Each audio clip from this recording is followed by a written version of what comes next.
Salve, camaradas no reino de Deus, do reino de Jesus de Nazaré. Vamos hoje falar sobre o Evangelho do Dia, mantendo hoje o calendário litúrgico.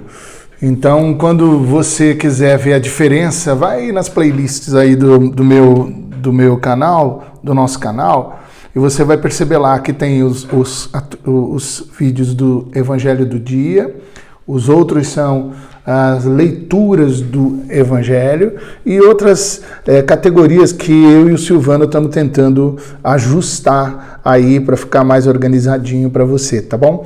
Hoje nós vamos ficar no Evangelho do Dia, retomando aí o calendário litúrgico, e é importante que essa semana, que foi a semana chamada Semana Santa, eu tive oportunidade de ir por aqui, mas também no Instagram e também nos meus perfis ainda, porque eu insisto ainda com o Facebook, e estão ali algumas das minhas falas, das minhas reflexões, porque eu passei essa semana toda meditando e refletindo no Evangelho de Jesus e no momento, que é esse momento da Semana chamada Santa, Sexta-feira da Paixão, Sábado do Silêncio, Sábado Santo, também Domingo de Páscoa, Domingo da Ressurreição.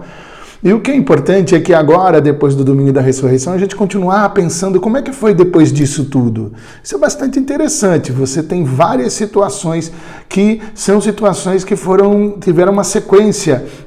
Você vai encontrar nos Evangelhos. Eu só vou ler aqui rapidinho para você. O Cristo ressurreto, então vai acontecendo situações assim, como, por exemplo, Mateus registrou o terremoto. Está lá em Mateus 28, de 2 a 8. Depois do terremoto, as mulheres vão até o sepulcro, ungir o corpo de Jesus. E aí todos os evangelistas vão estar falando sobre esse momento, esse episódio. Depois, então, Maria encontra o túmulo vazio, só João toca nesse assunto. Maria Madalena informa Pedro, aí é Marcos e João que cita e revela isso. Jesus aparece a Maria Madalena, também Marcos e João. Isso é muito interessante, bonito, e também é revelado também em 1 Coríntios capítulo 15, quando Paulo também faz referência a esse momento da ressurreição. Jesus aparece a outras mulheres, Mateus 28, e isso vai revelando também de forma extraordinária essa atenção de Jesus e a importância das mulheres como testemunhas oculares da ressurreição. Em um ambiente de povo que hoje nós chamamos de misóginos, machistas, numa época onde as mulheres elas não tinham nem valor nem voto, não valiam absolutamente nada. E Jesus, então, e num tribunal não valeriam como testemunhas. Pois então, Jesus, ele vai aparecendo de maneira primeira para as mulheres que foram a testemunhar. Interessante prestar atenção nisso. Depois tem então o informe dos guardas que vão lá explicar, Mateus explica isso daí, também é só o livro de Mateus que vai estar registrando isso, falando sobre aquela jogada que hoje eu vou estar falando sobre isso no Evangelho do Dia. Depois, então, ele aparece a Pedro, que aí só Lucas e também 1 Coríntios cita isso, Paulo também, capítulo 15. Depois a sua aparição aos discípulos de Emaús, que também é muito interessante, você encontra em Marcos, mas Lucas é que é o campeão no relato desse encontro. A sua aparição aos discípulos quando Tomé estava ausente, que é Lucas e também João, e também Paulo refere-se a esse momento em 1 Coríntios 15. Depois a sua aparição aos 11 com Tomé presente, que é aquele momento maravilhoso, que é Marcos 16, que registra, mas nada como ler João no capítulo 20, 26 em diante, como é que foi isso? E também a sua aparição na Galiléia, que já é Mateus 28, onde é dada a questão da grande comissão, e também João também fala sobre esse momento no capítulo 21. Depois a pesca milagrosa, que aí você só vê João falando disso no capítulo 21, e depois você vê a aparição aos 500, que é 1 Coríntios 15, revelando que ele apareceu a 500 irmãos, a aparição a Tiago, que 1 Coríntios capítulo 15, versículo 7 registra isso também, e a sua aparição e ascensão, que aí é Marcos, e Lucas e também Atos, no capítulo 1. Então são relatos importantes para a gente poder ficar pensando depois do Domingo da Ressurreição e continuar ainda prestando atenção como é que foi isso. Foram eventos históricos com a presença do corpo de Jesus, o mesmo corpo, que inclusive me deixa com essa é a minha tese, para poder entender que nós vamos nos identificar quando estivermos na eternidade juntos, na outra parte da eternidade, porque a eternidade já começou aqui, a vida eterna já começou aqui, mas quando estivermos com aquele lugar que o pessoal fala assim, quando a gente for para o céu a gente vai poder se conhecer, a minha tese é que sim, porque Jesus com o corpo glorificado, ele estava com o mesmo corpo e ele foi reconhecido por isso, porque estava com o mesmo corpo glorificado, obviamente, assim seremos nós também. Então esse é aí onde chega o meu argumento de que sim, nós vamos nos reconhecer lá, naquele lugar que o pessoal fala assim, lá no céu, etc. Chama do jeito que você quiser. Depois que terminar esse momento, quando adormecermos no Senhor aqui. E o evangelho do dia hoje fala exatamente Mateus 28, de 8 a 15, que eu quero ler com você, beleza? Então olha lá, Mateus 28, de 8 a 15. Elas foram embora depressa do túmulo, pois estavam com medo, mas muito alegres. E correram para contar tudo aos discípulos. De repente, Jesus se encontrou com elas e disse: que a paz esteja com vocês. Elas chegaram perto dele, abraçaram seus pés e o adoraram. Então Jesus disse: não tenham medo, vão dizer aos meus irmãos para irem à Galileia e eles me verão ali. Enquanto as mulheres ainda estavam no caminho, alguns dos soldados que estavam vigiando o túmulo voltaram para a cidade e contaram aos chefes dos sacerdotes tudo o que havia acontecido. Os chefes se reuniram com os líderes judeus, presta atenção aí, Aí já começa a juntar os chefes de sacerdotes, as lideranças judeus com os contatos e conexões com os representantes do Império Romano e do poder. E fizeram seus planos. Como é que foi esse jogo? Planejaram. Vamos construir uma narrativa anti-ressurreição. Olha lá. Então deram uma grande quantia de dinheiro aos soldados, subornaram aos soldados e ordenaram o seguinte: digam que os discípulos dele vieram de noite quando vocês estavam dormindo e roubaram o corpo. Se o governador souber disso, nós vamos convencê-lo de que foi isso mesmo que aconteceu e vocês não terão nenhum problema. Os soldados pegaram o dinheiro e fizeram o que os chefes dos sacerdotes tinham mandado. E esse boato se espalhou entre os judeus até o dia de hoje. Evidente que é bem importante compreender essa frase aqui, porque nós vamos convencer o governador, porque um soldado romano que fosse pego dormindo, ele seria executado imediatamente.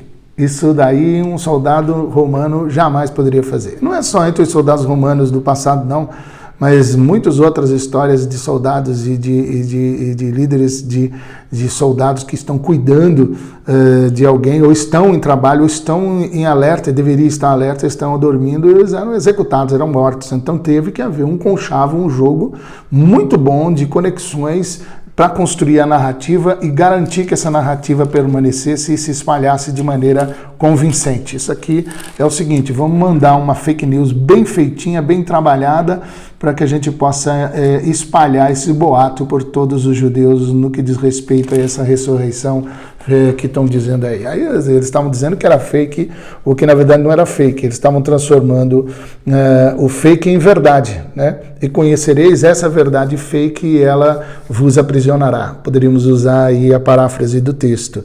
O bonito nisso que a gente acabou de ler também é isso: essas mulheres aos pés de Jesus, adorando Jesus. Essas mulheres sendo essas que participam de forma extraordinária desse momento da ressurreição, como testemunhas oculares de que ele estava vivo.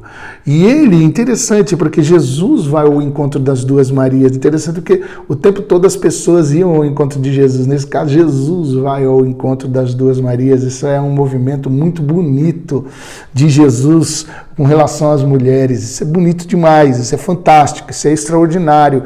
E muito bem, são textos e são momentos do Evangelho que evidenciam esse cuidado de Jesus, essa atenção de Jesus para poder virar o jogo no que diz respeito aos cuidados, atenção e responsabilidade que a mulher tem na caminhada do Evangelho, na vida do Evangelho e na existência de toda a nossa caminhada como discípulos e discípulas de Jesus de Nazaré. Interessantíssimo isso aqui.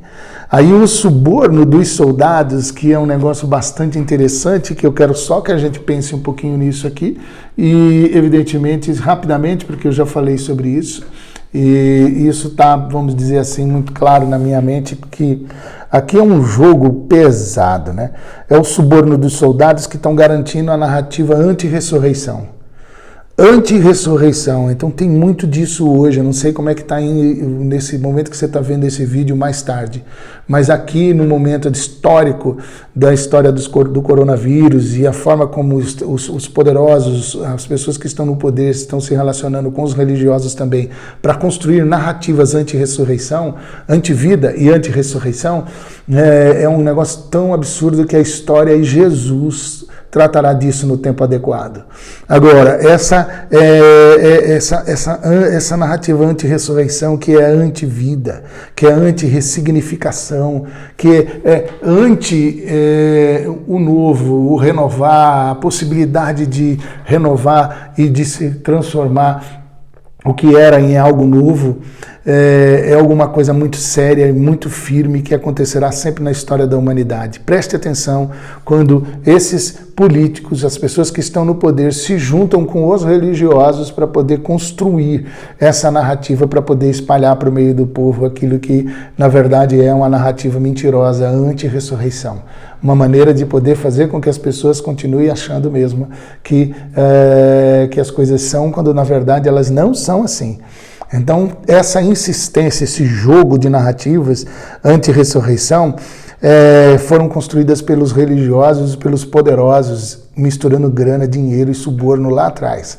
Nada de novo, nada de novo, nada de novo. Cabe a nós discernirmos isso lendo os evangelhos de Jesus. E hoje pela manhã eu retuitei um texto do pastor Felipe dos Anjos, assim, nós profetizamos e denunciamos a postura pecaminosa. E aí falei dos poderosos e seus líderes religiosos, e aspas, que são posturas que na revelação cristã, tal postura é chamada de pecado estrutural. Na filosofia política, necropolítica. E no direito de responsabilidade, no direito, o que são chamadas essas posturas? De responsabilidade solidária por política de morte, que é crime.